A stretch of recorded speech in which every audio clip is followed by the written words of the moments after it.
जय हिंद दोस्तों। आज हम बताने वाले हैं कक्षा 10वीं विषय गणित का अध्याय एक जिसका शीर्षक है, अध्याय का नाम है वास्तविक संख्याएं। वास्तविक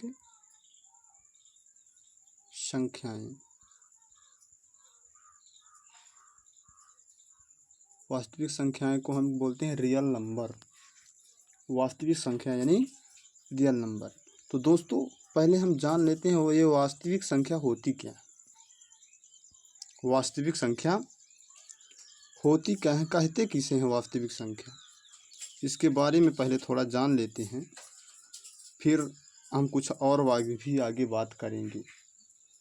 तो परिमेय एवं अपरिमेय संख्या के समूह को हम क्या बोलते हैं? वास्तविक संख्या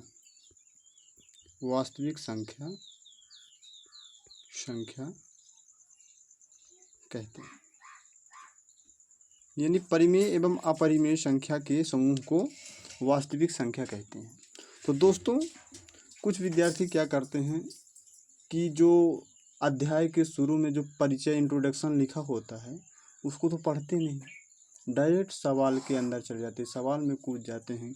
सवाल मेरे को सीखना, सवाल हल करना है। लेकिन जो उसमें परिचय अध्याय के शुरू से जो थ्योरी लिखी होती है, अगर उससे हम पढ़ेंगे तो हमको सवाल हल करने में मदद मिलेगी। यानी उसको पढ़ने से कुछ न कुछ तो हमको ऐसा मिलेगा जो सवाल को सरल कर देगा, सवाल हल करने में मेरी काफ़ी मदद करेगा, समझ में आएगा। तो दोस्तों, पहले हम उनके बारे में कुछ बात कर लेते हैं। जिस प्रकार जैसे आप लोगों का जब परिचय बताते हैं तो पहले अपना नाम, फिर मम्मी पापा का नाम, फिर अपने गांव का नाम। इसी प्रकार से जब कोई अध्याय होता है उसमें कुछ परिचय होता है, इंट्रोडक्शन होता है, तो उनके भी फैमिली के बारे में पहले जान लेते हैं, फिर सीधे सवाल में चलते हैं।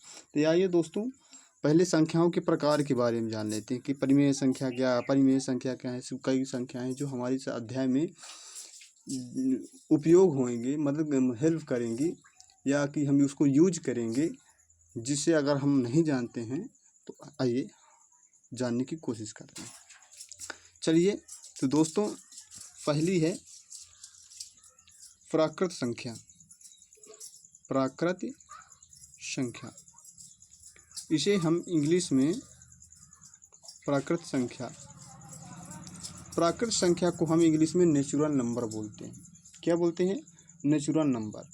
आप याद करिए, पहली दूसरी में जब आप लोग पढ़ते थे 1 2 3 4 5 6 7 8, 1 2 3 4 5 6, यही तो थी प्राकृत संख्या। यानी 1 से स्टार्ट होकर 1 2 3 4 5 6 7 8 ऐसे अनंत तक जो संख्याएं थी वो क्या थी? जो हम लोग पहली दूसरे में KG 1 KG 2 नर्सरी क्लास में पढ़ते थे, वही संख्याएं प्राकृत संख्या हैं।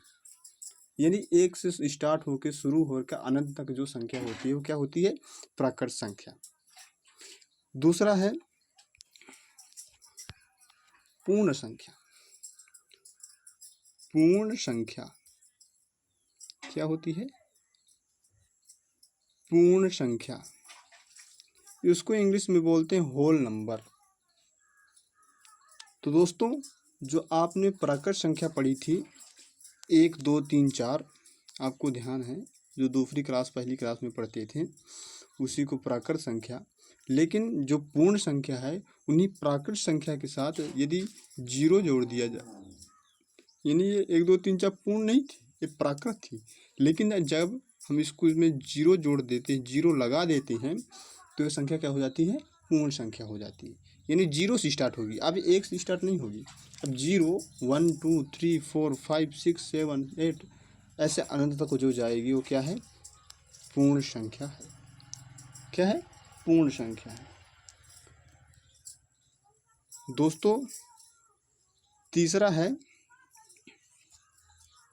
पूर्णांक संख्या। पूर्णांक संख्या, जो पूर्णांक संख्या, इसको हमें इंग्लिश में बोलते हैं इंटेगर्स नंबर। इसको क्या बोलते हैं? इंटेगर्स नंबर। तो जो पूर्ण संख्या होती है तो समझिएगा इसमें 0 बीच में रहता है, इधर 1 2 3 4 ऐसे अनंत तक होगी, और इधर -1 -2 -3 -4 ऐसे इधर अनंत तक होगी। यानी वह संख्या जो 0 के आगे प्लस में है, 0 के पीछे माइनस में है, वह संख्या क्या होगी? पूर्णांक संख्या होगी। यानी 0 ये राजा है, स्टेशन प्लेटफॉर्म, इधर आगे की ओर जो ट्रेन जा रही है, यो प्लस की ओर जो जा रही है आगे की ओर, ए 1 2 3 4 5 6 7 8, और पीछे की ओर -1 -2 -3 -4, ये सब क्या है? पूर्णांक संख्या है। क्या है? पूर्णांक संख्या। समझ में आ रहा होगा दोस्तों। मैं आशा करता हूँ कि आपके समझ में आ रहा है। अगर नहीं समझ में आ रहा तो आप कमेंट में करके आप पूछ सकते हैं कि मेरे यहाँ समझ में नहीं आ रहा। दोस्तों चौथा है भाज्य संख्या। भाज्य संख्या, भाज्य संख्या। ये भाज्य संख्या क्या होती है दोस्तों? भाज्य संख्या की इसकी हम परिभाषा बता देते हैं आप लोगों को।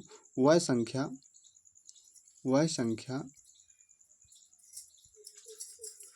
संख्या वह संख्या है जो 2 से अधिक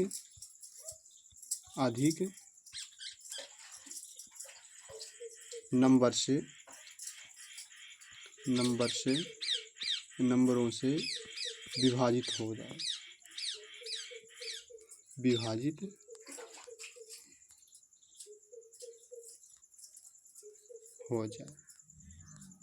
या कट जाए अथवा कट जाए।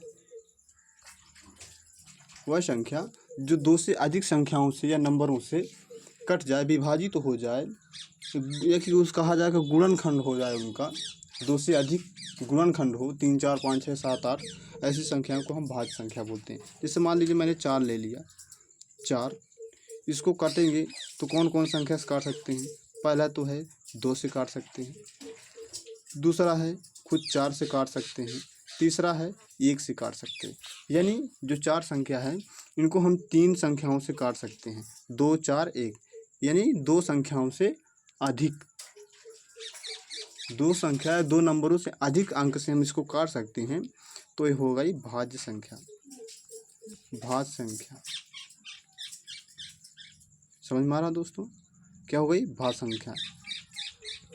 जैसे और एग्जाम समझने के लिए और एग्जाम्पल ले रहे हैं, जैसे 16 है, 16 को हम काटेंगे या विभाजित करेंगे, गुणनखंडित करेंगे, एक ये देखेंगे कितने संख्याओं से कटती है। तो दोस्तों 2 से काटेंगे, 1 से काटेंगे तो 16 बार में कटेगी, 2 से काटेंगे तो 8 बार में कटेगी, 3 से नहीं कटेगी, 4 से काटेंगे तो 4 बार में कटेगी, 5 से नहीं कटेगी, 6 से नहीं कटेगी, 7 से नहीं कटेगी, 8 से काटेंगे तो 2 बार में कट जाएगी, फिर 9 से नहीं कटेगी, 10 11 12 13 14 15 से नहीं कटेगी, फिर ये 16 से जाके कटेगी।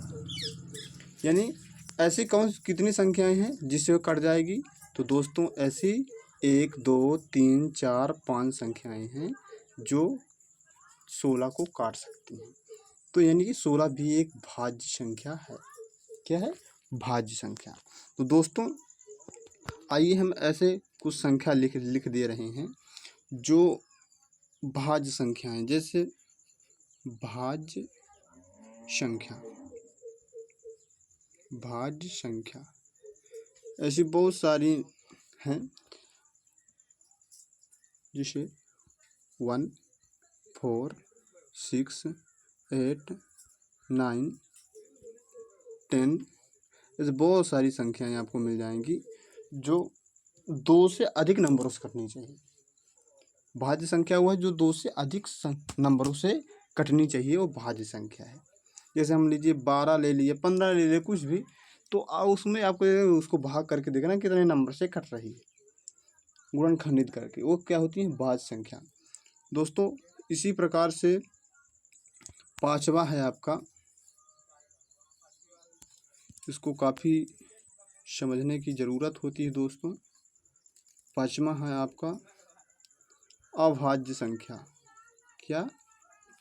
अभाज्य संख्या। अभाज्य संख्या।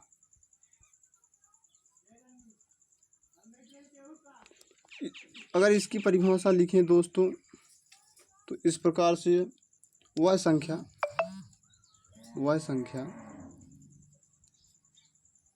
जो केवल 2 ही नंबरों से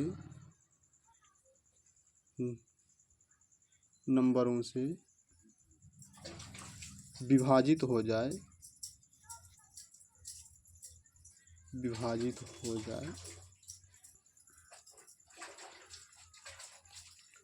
अभाज्य संख्या कहलाती है। अभाज्य संख्या कहलाती है।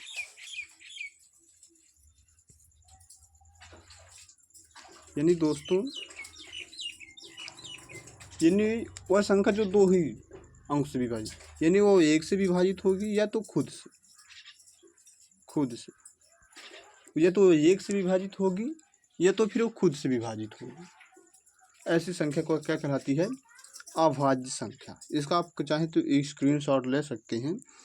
तो दोस्तों जैसे एग्जाम्पल ले लेते हैं हम, मैं इनका।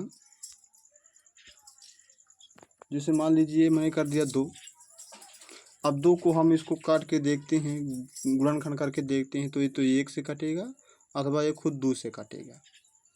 ऐसे 5 मान लेते हैं तो 5 भी ये तो 1 से कटेगा, ये तो 5 से कटेगा। ऐसे मान लेते हैं 11, ये तो 11 तो भी तो 1 से कटेगा अथवा 11 से कटेगा। 13 ले लेते हैं, 13 भी ये तो 1 से कटेगा या फिर 13 से कटेगा। ऐसी बहुत सारी संख्याएं हैं जो 1 से कटेंगी अथवा वो खुद के नंबर से, यानी 1 से कटेगी। जैसे 15 है तो 5 है तो 1 से अथवा खुद 5 से। ऐसे तो नहीं कि 3 कट कर देगा, 2 से कट जाएगा, ठीक है ना, ऐसा नहीं, वो 1 से कटेगी या तो खुद के नंबर से कटेगी। ऐसी संख्या को हम बोलते हैं अभाज्य संख्या। दोस्तों इसका हम कुछ ही अभाज्य संख्या को लिख दे सकते हैं, अभाज्य संख्या। समझिएगा दोस्तों गौर से, ये काफ़ी काम की चीज़ है अभाज्य संख्या। तो अभाज्य संख्या जैसे 2, 3, 5, 7, 11, 13, ऐसे अनंत तुमको आपको मिल जाएंगे जो सिर्फ खुद से और 1 से कटेगी। ऐसी संख्या को हम अभाज्य संख्या कहेंगे। क्या बोलेंगे? अभाज्य संख्या। क्या बोलेंगे? अभाज्य संख्या। वह संख्या जो 1 से और खुद से कटे वो अभाज्य संख्या कहलाएगी। दोस्तों आगे चलते हैं, आपका 6वां है सम संख्या। क्या है? सम संख्या। दोस्तों ये सम संख्या क्या होती है? सम संख्या वह संख्या जो केवल 2 से पूर्णतः विभाजित हो जाए। वह संख्या जो 2 से पूर्णतः विभाजित हो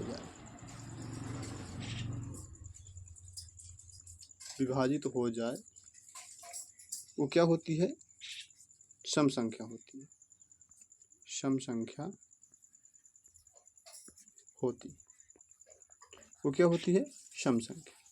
ये 2 से, यानी कहा जाए तो उसको भाग दें, वह संख्या कोई भी संख्या हो जिसको हम 2 से भाग करें तो उसका शेषफल 0 आ जाए, कोई कुछ ना बचे, वह संख्या सम संख्या होगी। जैसे मान लीजिए एग्जाम्पल के लिए हम ले लेते हैं एग्जाम्पल के लिए मैंने 2 ले लिया, 2 को मैंने 2 से भाग दे दिया, 2 को मैंने 2 से भाग दे दिया। जब 2 से भाग देंगे तो ये एक बार में जाएगा और सीधे 0 हो जाएगा। ये 2 सम संख्या, 2 क्या है दोस्तों, 2 सम संख्या है। और जैसे मान लीजिए मैंने 8 ले लिया, 8 को 2 से भाग देंगे तो ये 2 चौको 8, क्या 2 चौको 8, 4 बार में इसको 0 कर दिया। ऐसी संख्या जिसमें 2 से भाग देंगे तो क्या हो जाए, पूर्णतः विभाजित हो जाए। ऐसी संख्या को हम क्या बोलेंगे, सम संख्या बोलेंगे। क्या बोलेंगे दोस्तों, सम संख्या। तो चलो हम सम संख्या को लिखेंगे, सम संख्या को हम लिखने की कोशिश करेंगे। सम संख्या, तो ऐसी कौन कौन सी संख्या है जो 2 से पूर्णतः विभाजित हो जाएगी? अरे 2 का पहाड़ा ही लिख दो, 2 का पहाड़ा लिख दो, पूर्णतः विभाजित हो जाएगी 2 से। तो चलिए लिख दीजिए, 2 कम 2 दूनी 4, 2 3 6, 2 4 को 8, 2 पंचे 10, 2 6 2 4 को 8, सॉरी 4 लिख दिया, पंचे 10, 2 छक्का 12, 2 सत्ते 14, 2 अट्ठे 16, 2 9 18, 2 दाम भी। ऐसी संख्याएं हैं जो क्या 2 से पूर्णतः विभाजित हो जाएंगी। तो ऐसी संख्या सम संख्या कहलाएंगी। दोस्तों अगली संख्या है विषम संख्या। विषम संख्या, ये विषम संख्या क्या होती है? विषम संख्या वह संख्या जो 2 से पूर्णतः विभाजित ना हो, वह संख्या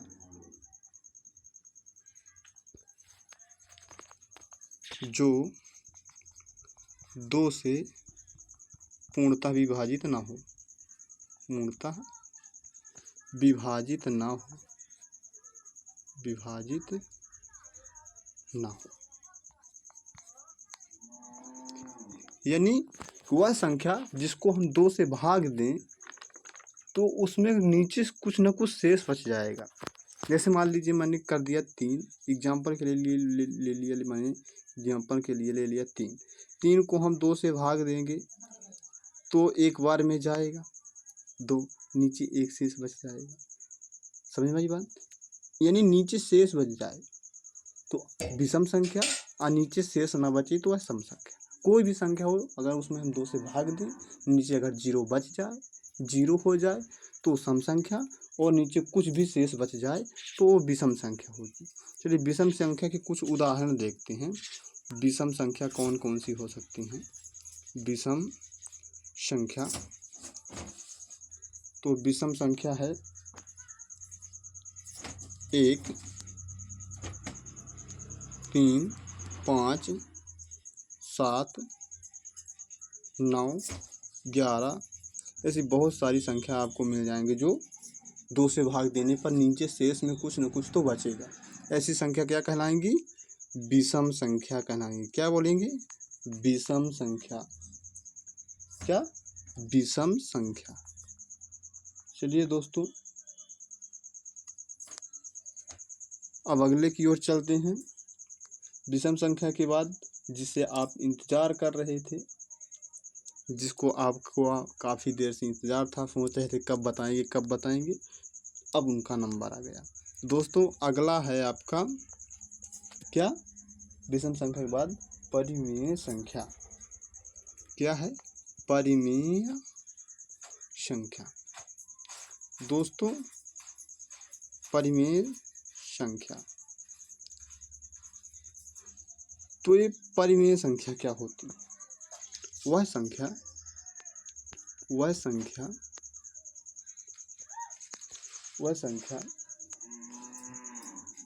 जिसे हम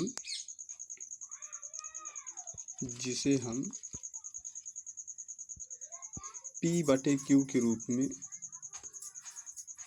रूप में लिख सकते हैं,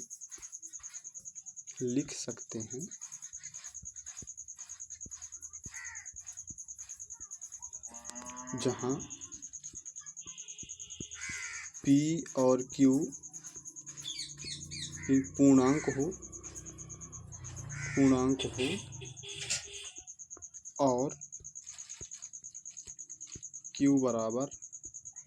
और Q बराबर नहीं होना चाहिए 0 के। यानी देखो, परिमेय संख्या वह संख्या है जिसे हम P/Q के रूप में लिख सकते हैं जहाँ P और Q पूर्णांक हो। दोस्तों, पूर्णांक ये आप पहले पढ़ चुके हैं। पूर्णांक ध्यान करिए, 0 से आगे जाने वाली ट्रेन, जो 0 से 0 यानी प्लेटफार्म, जो गाड़ी 0 से प्लेटफार्म से आगे की ओर जा रही हो वो +1 2 3 4 और पीछे जो जा रही हो वो -1 -2 -3, ऐसी संख्या को क्या हम बोलते हैं? पूर्णांक संख्या। क्या बोलते हैं? पूर्णांक संख्या। तो वो बोलता है कि वही संख्या पूर्णांक संख्या, ठीक ना, P/Q के रूप में हम लिख सकते हैं। लेकिन जो Q है वो क्या नहीं होना चाहिए दोस्तों? 0 के बराबर नहीं होना चाहिए। जैसे मान लीजिए मैंने लिख दिया, एग्जाम्पल के लिए समझिएगा, मैंने लिखा 2/3 यानी P/Q। तो 2/3 ये तो पूर्णांक है भाई, 2 पूर्णांक है, 3 पूर्णांक है। समझ में आई बात? 2/3 ये तो पूर्णांक है, P/Q के रूप में हम इसे लिख सकते हैं। लेकिन जो Q है, इसको जो नीचे वाला है हर वाला, इसको बोलते हैं अंश, इसको बोलते हैं हर। समझ में आई बात? तो जो हर है Q, वो किसके बराबर नहीं होना चाहिए? बराबर नहीं होना चाहिए 0 के। तो क्या हमारा ये जो हर है वो हर 0 है? नहीं, 0 के बराबर नहीं है, ये 3 है। क्या है? ये 3 है दोस्तों। क्या है दोस्तों? ये 3 है। ये क्या है? 3 है। अब जैसे मैंने लिखा -4/-3, इसमें P/Q है, लेकिन जो Q है हर है वो हर हमारा 0 के बराबर नहीं, यानी जो Q है मेरा ये 0 के बराबर नहीं। अगर जैसे मान लीजिए मैंने लिख दिया कि -4/0, क्या ये परिमेय संख्या है? तो ये हो जाएगा नहीं, ये परिमेय संख्या नहीं है, ये गलत है। क्योंकि परिमेय संख्या क्या है, उसमें लिखा है कि 0 के बराबर नहीं होना चाहिए, लेकिन इसमें है कि जो Q है वो 0 के बराबर है, जबकि 0 के बराबर नहीं होना चाहिए। तो क्या हुआ? ये गलत हो गया। दोस्तों, ये परिमेय संख्या नहीं है। क्या है? ये परिमेय संख्या नहीं है। क्या है? परिमेय संख्या इसे हम नहीं कह सकते। आइए दोस्तों, कुछ हम परिमेय संख्या के उदाहरण लिखते हैं। जैसे -1/-2, समझ में? 4/3, 0/7। आप बोलेंगे सर आपने ये 0 क्यों लगा दिया, क्योंकि जो 0 तो नहीं होना। अरे दोस्त, जो P है वो P0 हो सकता है, लेकिन Q बराबर नहीं होना चाहिए 0। P बराबर 0 हो जाएगा, वो परिमेय संख्या है, कोई दिक्कत नहीं। लेकिन Q बराबर 0, ये तो नहीं बोलना ना कि P बराबर 0 नहीं होना चाहिए, नहीं तो लिखता P और Q बराबर नहीं होना चाहिए 0, लेकिन इसमें लिखा है Q बराबर नहीं होना चाहिए 0 के। समझ में आई बात दोस्तों? यानी इन्होंने बोला है कि सिर्फ Q बराबर नहीं होना चाहिए 0 के। P कुछ भी हो सकता है, 0 हो सकता है, -1 हो सकता है, +1 हो सकता है, कोई दिक्कत इसमें नहीं है, कोई दिक्कत इसमें नहीं है दोस्तों। सिर्फ Q 0 नहीं होना चाहिए, हर 0 नहीं होना चाहिए, Q 0 सिर्फ नहीं होना चाहिए। अब देखिए कुछ नोट्स हैं, इम्पोर्टेंट चीज़ हैं। जैसे मान लीजिए कुछ, ये तो समझ में आ गया, इसमें कोई दिक्कत नहीं, लेकिन कुछ नोट्स हैं। जैसे मान लीजिए 1/2 लिखा हुआ है, 1/2, इसको भाग दे दो तो क्या हो जाएगा? 0.5। 1 में 2 का भाग देंगे 0.5। तो ऐसे संख्या जो पॉइंट के बाद समाप्त हो जाती है, यानी शांत हो जाती। तो ऐसी सी संख्या को हम क्या बोलते हैं? परिमेय संख्या बोलते हैं, परिमेय संख्या कह सकते हैं। वह संख्या जिससे मान लीजिए दूसरा एग्जाम्पल है, पहला तो ये जो शांत हो जाए, तो ऐसी संख्या को हम क्या बोलेंगे? परिमेय संख्या बोल सकते हैं। लेकिन कुछ शांत नहीं होते हैं, थोड़ा ज़्यादा खतरनाक होते हैं, वो शांत नहीं बैठते हैं। जैसे 1/3 को हम डिवाइड करेंगे तो हो जाएगा 0.333333, ये 3 बार बार आता जाएगा, ये पुनरावृत्ति होता है, ठीक ना, यानी ये ख़त्म नहीं होगा, 3 बार बार आता ही रहेगा। तो ऐसे भी संख्याओं को जो पुनरावृत्ति एक संख्या की होती रहे, ऐसी संख्याओं को हमको क्या बोलेंगे? परिमेय संख्या बोल सकते हैं।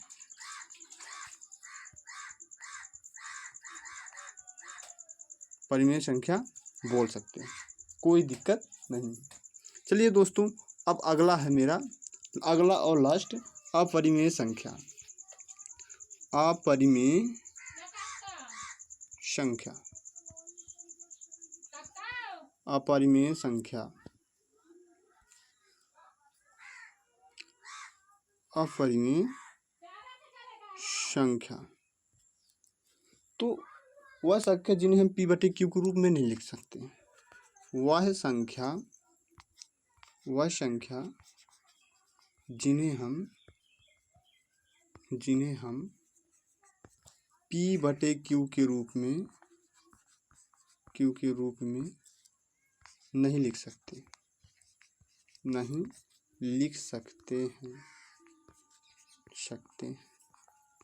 ऐसी संख्या क्या कहलाती हैं? अपरिमेय संख्या।